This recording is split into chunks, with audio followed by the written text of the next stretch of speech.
All right. Let's get this out of the way first. The thoughts, views, and opinions expressed on Tailboard Talks Firefighter podcast are solely those of the speakers, guests, and host, and do not in any way represent the thoughts or views or opinions of any other employer, partnership, or sponsor. The material and information in this podcast is for general information purposes only and should be used at the listener's discretion. Here comes the intro. Skip forward 30 seconds if you want to get right to the episode. This is the Tailboard Talk podcast, the best health, wellness, and lifestyle resource for the fire service. We're using stories, lessons, and tips from the front lines to give a realistic view of what the job can do to us and how we can make it out alive. I'm Chris Morella, a firefighter since 03, medic since 05, full-time since 08, and promoted to lieutenant in 20. I'm also a personal trainer and strength coach, and I'm here to give you the best information and host the best discussions to make us capable and durable, both on the job and away from it. So grab a heater, steal some fancy creamer from First Shift, ready? And let's go chat. Okay, let's see how it goes. We're jumping in this one today. Welcome back to the show, everyone. Chris from Fourth Shift Firefighter, coming soon in September. It's official. We're changing the name of the overall company from Fourth Shift Fitness to the Fourth Shift Firefighter. And Fourth Shift Fitness and the Tailboard Talks podcast will be like legs of that company. But want to branch out. Like I said in the last episode, we talk about a lot more stuff than just fitness. And I want to continue doing that. I also want to start doing more speaking engagements, even if it's, I shouldn't say even if it's at the corporate level, at the conference level, symposium level, stuff like that. Now, if you're listening, you're like, I like this stuff. I think Chris would be good for our department. Still hit me up. I'm still looking to do that stuff, get into speaking again, get back into speaking more. But that's going to be the focus. So the Fourth Shift Firefighter, I got a new shirt on. Got a little one-off action here off a Sticker Mule promotion. Thanks a lot. Got new stickers coming that say Fourth Shift Firefighter and the new logos for the Tailboard Talk podcast and Fourth Shift Fitness. So all that stuff's happening. Thank you for helping me make that decision. Those of you who reached out and I talked to. Going to be pretty cool. It's going to be pretty awesome. What else? There's something else. Oh, that's happening September 1st. I'm sponsoring, not me, like I'm part of one of a bank of a bunch of sponsors, sponsoring the 343 Hero Challenge down in Florida. It's a fitness competition, September 9th. And so September 1st is going to roll out. If you're participating in that, I'm sending cards down there with a discount code. You can go on the website and order some stuff or buy some stuff with a discount. So look for that. Lots of stuff happening, lots of stuff not happening.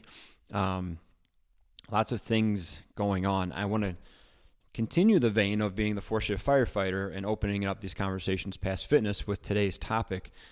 And I put a poll up on Instagram just yesterday. I can actually look at it because it's not 24 hours old yet. Uh-oh, what happened? Oh, geez. And it was, what's worse, working with a know-it-all or a do-nothing? And as of right now, it's 41 to 59. People are saying that a do-nothing is worse than a know-it-all. And good turnout. 30 votes to 20 votes. So thanks. Keep showing up. There's a few hours left on that. But also a lot of side messages on that. People are like, man, this is a tough one because the know-it-all is going to pester you all the time. But the do-nothing is like a liability sometimes. Like, which one's worse? One guy reached out and said, I'd rather have the know-it-all because at least they're going to, once in a while, have a good idea. Or at least they won't be able to keep their hands off things, so maybe they'll be useful occasionally. Whereas a do-nothing is just in the way a lot of times and not really, it's hard to find a positive with a do-nothing. The worst of all, absolutely the worst of all, is when a know-it-all is a do-nothing. That's the absolute worst, when they know everything that everybody else should be doing, but they refuse to engage at all, and they just sit back and watch something go well and then say how much better it could have been if they followed their advice, or watch something go poorly, and they, with all their vast knowledge and their expertise in every single thing ever, they could have intervened at some point. But, I'm not going to get in the way, not going to mess up what they got going on. Shut up. Any hoozles. We're going to get to that. I have some thoughts on those two things, a know-it-all versus a do-nothing, and how actually similar they are and why they're so frustrating. Before that, though, I want to talk about failure. This came up this week. Somebody reached out and said I had a failure, and they said you should do an episode about that, and I said, well, I did. 2 years ago. And it was called Failure is Always an Option. And it came from a quote from Chael Sonnen, who is a former UFC fighter. I can't remember if he's in the Hall of Fame or not, but he was on a show called The Ultimate Fighter. And it was essentially like a game show, if you can do that for Ultimate Fighting. So they had 20 people on, and then it was a tournament to see blah, blah, blah. He was one of the coaches on there, and he was giving a speech, and I didn't pull it up. I usually post it like once a year. It shows up in the On This Day memories, and I throw it back up there. But he was giving a speech, and he was saying that essentially people will tell you that failure is not an option, but that is absolutely false. Failure is always an option. In fact, failure is the most readily available option there is, but failure is also a choice. And then he goes into like specific fighting things, like you can choose to not prepare, you can choose to blah, blah, blah, or you can choose to keep your chin tucked and keep your hands up and rotate and all this fighter-specific stuff. But he was saying essentially you can choose to fail, or you can choose to accomplish things along the way. And even if the end result isn't what you wanted, you didn't fail. You're not a failure. The end result wasn't what you wanted, but you did accomplish things in your preparation. You didn't you set yourself up for failure. The fear of failure thing, or fear of accomplishment thing that hamstrings people. But I think about that often. Like, failure is always a choice. Pulling the ripcord or the eject handle is always a choice. You can always fail at something. And people will say failure is not an option. That's a nice motivational thing, but sometimes things don't go the way we want them to, and sometimes things don't work out and we don't get the result we wanted to.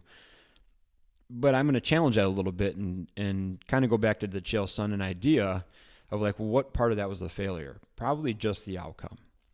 If you're a tryhard, like me and some of my friends, shout out Patrick, if you're on Team Tryhard and you can't half-ass anything for one reason or the other, then even in that process where you quote-unquote fail, you probably did some stuff along the way that helped you out.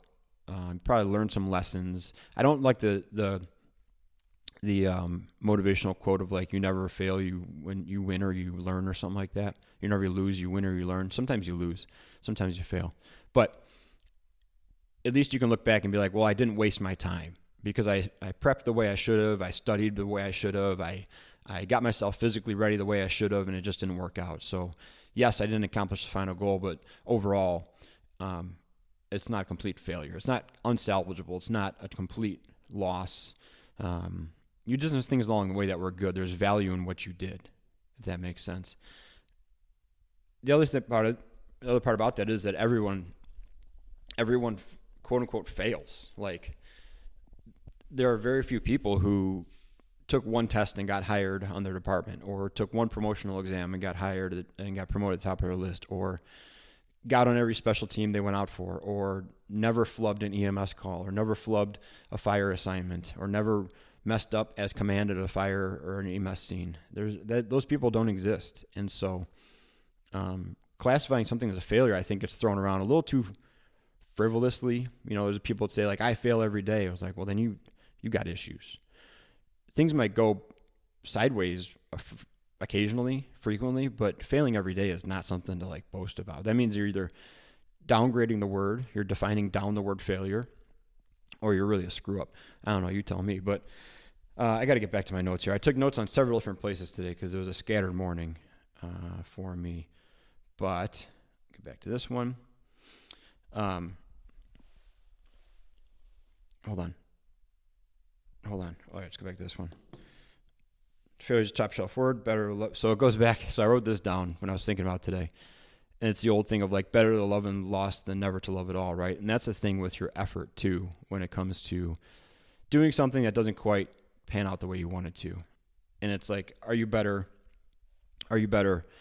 trying as hard as you can and sniffing it and then not accomplishing of it? Or are you better just never trying at all? And I would always err on the side of trying. Like, you never want to look back and be like, man, I could have done that if I only would have tried. Because trying is pretty free, and trying is pretty easy.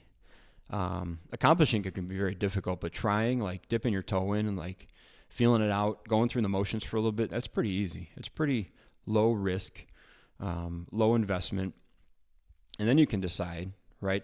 You shouldn't fall into like the sunk cost fallacy. We talked about that a long time ago. Of like, if you start something, you have to see it through to the end, regardless of the cost it imposes on you. You shouldn't fall into that trap. But try. And chances are if you try, something's not going to go the way you want it to. I don't mean to keep belaboring this point. This is going to be kind of a scattered episode because there's a lot of thoughts and there's a lot of emotion that goes into failing and not getting something you want, or not getting the job you look for, or the raise, or the promotion, or the assignment. Those are things that happen. Those are blips in the radar. And if you call it a failure, maybe you run the risk of categorizing that too high. And when you look back over the past couple of years, you can be like, man, I had a couple of rough patches there. I didn't get the assignment I wanted on my station. I tested it for the promotional exam, ended up lower than I wanted to, so I'm probably not going to get made off this list. Blah, blah, blah. You can look at it and be like, yeah, those are 2 or 3 like tough times this year, but overall, I'm in a decent shape. Or you can be like, I failed miserably 3 times this year, and all of a sudden your year, it just gets categorized in such a more dramatic but also dire light, right? Now, there's another side of this that I want to talk about. It's called the opportunity cost. Opportunity cost, when I finished my bachelor's degree at the ripe age of 33, not only did I almost quit altogether and stop pursuing promotion because of an intro to algebra class, that's another story for a different lifetime, but I had to take a macro and microeconomics class. And I don't know why, but I got more out of those classes that related to like life than any other class. And I doubt if I was 18, 19, 20 taking it, it would have related as directly to some things as taking it at 33. One of the things that we learned about was called the opportunity cost. And at face value, you'd be like, okay, let's say I want to get promoted. Okay. You may think the opportunity cost is the amount of money it takes to go to classes, the amount of time it takes to study, and the amount of whatever, right? Like stuff you're laying out to accomplish this goal, but that's not it. The opportunity cost is things you're not doing because you're pursuing that goal, or things you won't be able to do or wouldn't be able to do if you attain that goal. Okay. So here's another example. When I was brand new, they had an opening on the fire investigation unit. And at the time I was going to be assigned my first year and a half to an engine. So I was like, oh, I would love to do fire investigations. That sounds awesome. So I applied for it, interviewed for it, didn't get it, right? 5 or 6 years later, I could not have been happier that I did not get on the fire investigations unit, because I was married to an ambulance. I had 6 to 8 to 10 more years to go on an ambulance. And the last thing I wanted at that point was to run 8 to 10 to 12 calls on my shift, be dog tired, and then go home and get woken up at 3 a.m. to go take pictures of someone else's fire. Are you kidding me? No, I do not want to do that. And I was so happy because the opportunity cost of being on that fire investigations unit may have been that I don't recover as well, and that I don't spend more time with Katie and at the time the dogs. The opportunity cost is all the things that you can't do. I don't go work for Kurt at the gym. I don't have just a better overall physical condition because I'm not stringing it out of both ends. So the opportunity cost is just that, and you can apply it to whatever scenario comes to your brain, but always look at that side of it too. Yes, you may be pursuing this thing, and yes, you may really, really want it really, really bad, but there's always going to be a cost to it, right? So if you're applying for a position, let's say you're trying to get hired, you're trying to go for promotion, and the next rank up is going to be a lot bigger time commitment, right? More money, but more time commitment. What's the opportunity cost of that position? You want it, it's something you're looking forward to, you think you'd be good at it, but there's always something on the trade-off in the back end that's going to be, I don't want to say sacrificed, but it's going to cost something. And maybe as you go through life and you go through different stages, that cost isn't worth it. Maybe being home more, although it's not occupationally what you want, may be better. Or having more free time, or, how about this? The opportunity to look for other positions of outside the fire service or outside the role you were looking at to contribute. Because if you get that thing, that's great. That's what you wanted, and now you're doing it. There's other things you won't be able to do because of that. So that's the opportunity cost. It's something to keep in mind. And I don't mean to ramble on about this thing. It's a complex issue, obviously, right? But this is why I wanted to go back to the 4-shift firefighter, or go to the 4-shift firefighter, not so much 4-shift fitness, because these are the conversations I think are important. And I think it'll relate to a lot of people, and it's stuff that I feel passionately about. But we're all also just kind of like figuring it out. It's hairy territory where we're dealing with a lot of emotion. We're dealing with someone pursuing something, wanting it real bad, and then not getting it. And like a now what kind of thing. And it's important to kind of help each other through this stuff, offer different perspectives. I tend to be more positive, very realistic, right? Very realistic, but very on the more positive side with other people. If someone doesn't get something or doesn't get a promotion or tests poorly, yeah, that sucked. Like that didn't go well. Give it the gravity it deserves, right? Give it the respect it deserves in terms of, being frustrated about it or mourning it or whatever. Don't shut it down because of whatever. Give it what it deserves. But then we're going to look at the positive side. We're going to look at, hey, that opportunity cost. Now you can pursue these other things. Now you can be home. Now you can devote your time to something else that's equally as important, but maybe not top of your list. And maybe that thing will grow in value as you start to invest in it. So that's the way I look. Now with myself, I'm all negative. I'm so super negative. Not only did that not go well, I wasted my time trying, and I feel stupid and also embarrassed, and I don't want to try again. We've got a lot of lessons to learn, right? But also remember that you lie to yourself often. I just thought of a quote as I was speaking, and I cannot remember it, and it's going to frustrate me because I was watching this thing on Netflix called Break Point. Not Point Break. It definitely wasn't Point Break. It was Break Point. It's a tennis documentary. And it's surprisingly interesting for tennis because it's more about the psychology and the personal struggles, and that the tennis is a very small part of it, which so I think I like it. But there was a sign in a place that said something to effect of, if you can meet, oh man, I should have taken a picture of it. If you can meet tragedy and victory and consider those two imposters the same, or something like that. If you can meet tragedy and victory and approach those two imposters the same. And that's not the exact wording, I'm screwing it up, but I really like that because both of those things are imposters. Both are things that we manufacture meaning and substance behind that are fleeting, they're conditional, they're just imposters. And so the goal is to meet those two opposite ends of the spectrum the same and continue on your path. I really like that one. I'm going to make a quote out of that and post it on social media next week when I find it. I'll go back and watch the show. Okay. Thanks for letting me talk about failure and what it is, what it isn't. I hope it brought up some feelings, at least some ideas. Best case scenario, I've said this before in this thing. Best case scenario is I start talking, I say something that catches your interest, and then you miss the rest of the episode because you spin off into a thought project. Then you got to go back and listen again. That'd be so cool because those are some of the best podcasts I listen to or shows I listen to where I'm like, I have to focus on listening because all I want to do is spin off and start thinking of stuff and get distracted. And then I miss all kinds of it. So if that could turn into this, that'd be super cool. But let's talk about this poll. Do nothings versus know-it-alls. Let me get back to these notes now. Okay. This will be the last little bit of it. We're almost done. They're only a few degrees different than each other. I wrote down here, both lack empathy and perspective to imply nuance because of their lack of experience. I was kind of rambling on, and there's a lot of misspelled words because I was just kind of trying to get the thoughts out. But either one of those two, the do nothing and the know-it-all, both are sitting on top of their ivory tower, observing, or they're at the bottom throwing rocks from the bottom. It's a common saying where I work, don't throw rocks from the bottom. But they've removed themselves from risk a lot of times. And they have the almighty perspective because they're not involved. And they're both junk.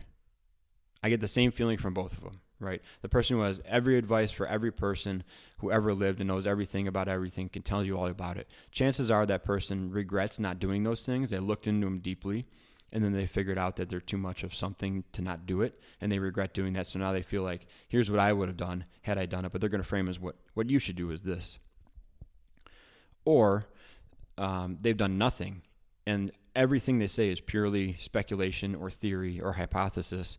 But because they've never done it and risked it, they're very, very confident in it because their theories are protected by their ego. Either way, it's a lack of experience in the doing side of it, the task level side of it, that gives them the boldness to know so much about stuff. Now, the do nothing is largely similar a lot of times. Their ego has shielded them and prevented them from doing everything, or they got bit so hard doing it one time that now their ego is making them scared of doing it again. And they've withdrawn. I talk about the positive and negative feedback loops in one of my presentations. And I talk about your physical fitness being a catalyst for a positive feedback loop or a negative feedback loop. So let's say that we go out to the drill tower and we're doing a single person 24 ladder throw. And you do it poorly, very poorly, right? For most of us, if we know that's a very seldom practice thing, and maybe once a year you're going to be called to the carpet to go do it, chances are what we'll say is, man, that sucked. I barely made it through, or I didn't make it through. Thank God I don't have to do that for another year. Usually you'll feel poorly about it. You may withdraw a little bit.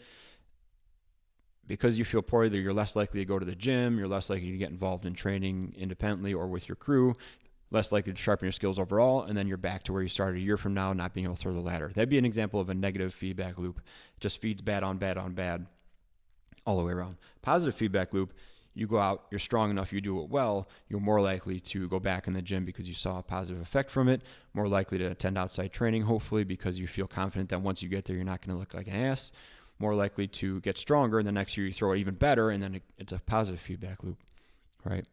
The people who are do-nothings likely had a bad experience or saw someone have a bad experience and were like, nope, that's not happening again. I'd rather do nothing than look like an ass again. Or I saw that how that person was treated. I'm not going to put myself out there and do it. And then it's super, super easy just to continue to withdraw because at some point people will stop bugging you to be a part of the group. And at that point, you got no problems because nobody's bringing anything to you. Your job gets easier because people either don't trust you or don't like you or don't want to deal with you. You're a do-nothing. Like I said in the beginning, the ultimate combination is both those things, right? Someone who's got every idea of what everybody else should be doing, but won't step foot in the ring. That's throwing rocks from the bottom.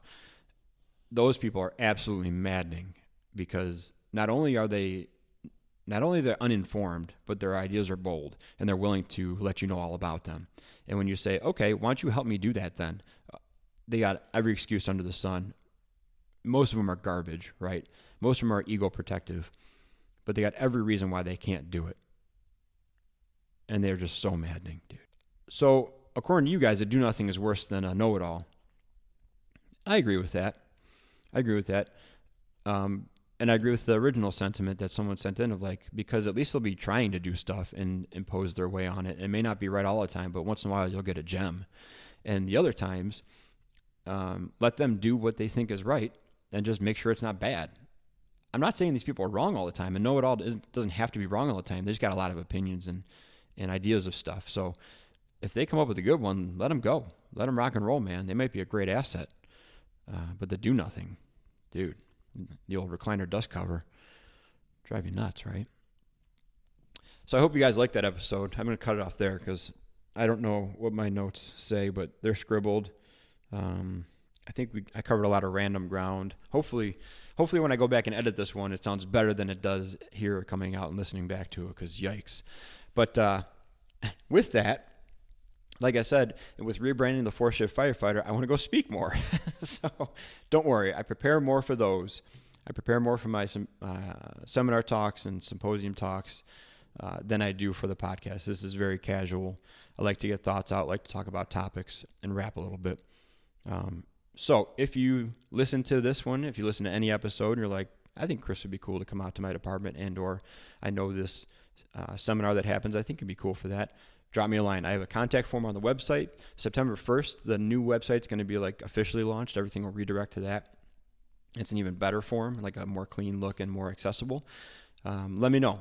I want to get back into it, speaking engagements, stuff like that.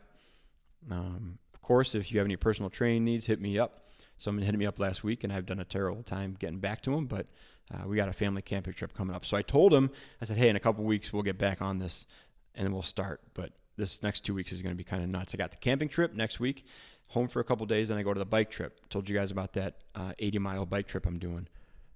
More news on that in a little bit. But that's it, guys. Thanks for listening. If you're feeling real froggy about it, you can donate to the show. There's a Buy Me a Coffee button at the show page or on the website. And as always, let's all work towards being more capable and durable, both on shift and away from it. And starting September 1st, be a 4th shift firefighter.